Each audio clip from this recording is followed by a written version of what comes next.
Shalom, halo. Perkenalkan, namaku Maureen. Aku dari GKJ Bantul. Hari ini aku juga mengajak sahabatku loh. Halo, shalom, namaku Cici. Oh ya Maureen, katanya kamu hari ini udah jadi cerita loh. Iya, sabar Cici. Aku hari ini mau cerita tentang idolaku tahu. Cici tahu? Ayo, coba tebak. BTS atau Blackpink? Cici, tebakanmu salah. Siapa dong? Kasih clue. Oke, sini aku kasih clue ya. Na na na na na na na na na. Bentar. Kayaknya Cici tahu deh lagunya. Itu pasti Bapak Abraham kan? Masa kamu belum tahu juga, Cici? Bapak Abraham, aku tadi udah jawab. Oh iya, maaf Cici. Betul buat kamu. Kamu mau cerita tentang apa, Maureen? Memang menarik apa sih cerita Bapak Abraham? Sini aku ceritain ya. Kamu siap mendengarkan kan? Iya, Cici bisa mendengarkan. Dengerin ya Cici dan teman-teman. Semuanya ini berawal dari Betel, ketika Tuhan sedang menghukum dan menyebarkan semua orang ke seluruh bumi dengan berbagai bahasa yang berbeda-beda. Tapi masih banyak orang yang menyembah berhala dan tidak mau berdoa kepada Tuhan. Tetapi di daerah Ur-Kasdim terdapat seseorang yang sangat taat kepada Tuhan. Dia sering berdoa dan membaca Alkitab. Namanya Abram. Setiap suatu hari Tuhan berfirman kepada Abram untuk pergi meninggalkan rumahnya. Tuhan berjanji akan membuat Abram menjadi bangsa yang besar. Tetapi Tuhan tidak memberitahu Abram kemana ia harus pergi. Saat itu umur Abram 75 tahun dan Abram mengajak Sarah istrinya untuk pergi serta Lot keponakannya. Walaupun Abram belum tahu kemana tujuan ia harus pergi, ia tetap pergi. Ia percaya Tuhan akan menunjukkan jalan kepadanya. Ia mengasihi semua harta bendanya dan mengajak istri dan keponakannya pergi. Akhirnya mereka sampai di Kanaan. Mereka berhenti di pohon terpentin di More. Ketika berhenti, Tuhan berkata bahwa tanah Kanaan ini akan menjadi milik keturunan Abram. Kemudian Bapak Abram membangun mezbah bagi Tuhan di sebelah timur Betel. Bapak Abraham sangat taat kepada Tuhan. Bahkan saat kekeringan melanda Kanaan, ia dan keluarganya pergi ke tanah Mesir. Bahkan berhadap dengan Firaun pun Tuhan membantu Abram. Tuhan mengganti nama Abram menjadi Abraham, yang artinya Bapa banyak bangsa. Itu dapat dibaca di Kejadian 17 ayat 5-6. Tuhan memberikan janji kepada Abraham bahwa ia akan menjadi bangsa yang besar.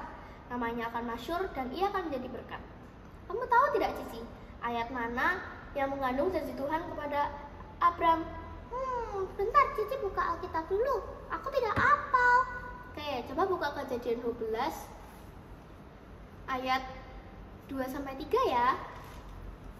Aku akan membuat engkau menjadi bangsa yang besar dan memberkati engkau serta membuat namamu masyhur dan engkau akan menjadi berkat.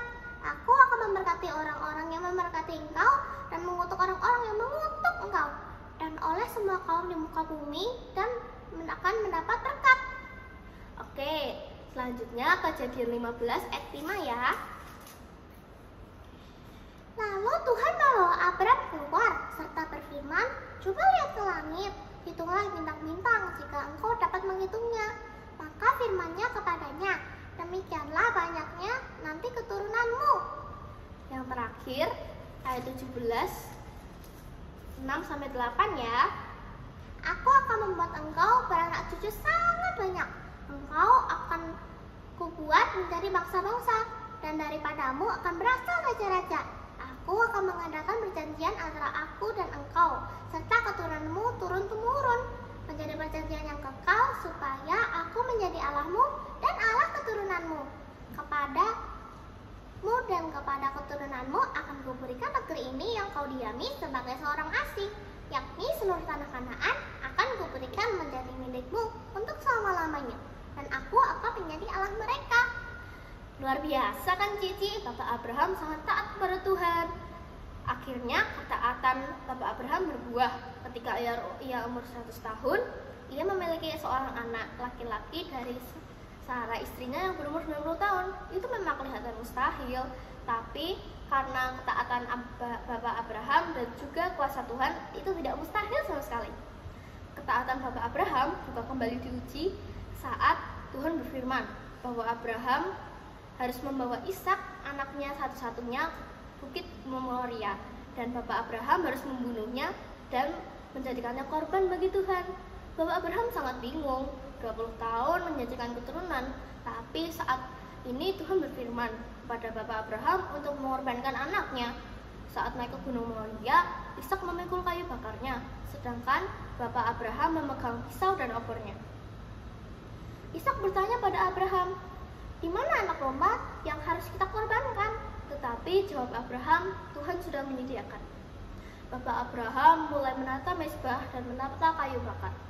Dia mengikat dan membaringkan anaknya di atas kayu bakar. Tangannya sudah memegang pisau yang tajam. Tiba-tiba ada malaikat Tuhan datang. Ia berseru, "Abraham, jangan kau lukai anak itu." Malaikat Tuhan dan Tuhan tahu bahwa ia percaya akan janji Tuhan. Lihatlah semak-semak itu. Ada domba jantan yang tanduknya terjebak di semak belukar. Korbankan domba itu sebagai ganti putramu. Maka Bapak Abraham mengorbankan domba itu. Dan ia menamai tempat itu Tuhan menyediakan, karena Tuhan sudah menyediakan. Seperti yang dikatakan Tuhan, bahwa janjinya akan dipenuhi. Begitu Cici, cerita idolaku Bapak Abraham. Wah, aku terharu sekali, keren. Bapak Abraham, beliau taat sekali dengan Tuhan, percaya akan janji Tuhan. Bahkan anak satu-satunya yang telah lama dinanti, tetapi ia rela mau mengorbankannya untuk Tuhan. Iya Cici, kita sebagai anak Tuhan harus taat akan perintah Tuhan, menjadi anak yang baik, menjadi garam dan terang dunia. Iya, Cici mau taat. Cici mau rajin berdoa, rajin sekolah minggu. Cici nggak mau masuk-masuk lagi. Ya gitu dong Cici, kita harus semangat. Siap, Maureen. Oke, sekian cerita Bapak Abraham kali ini ya. Selamat ketemu di lain kesempatan lain ya teman-teman.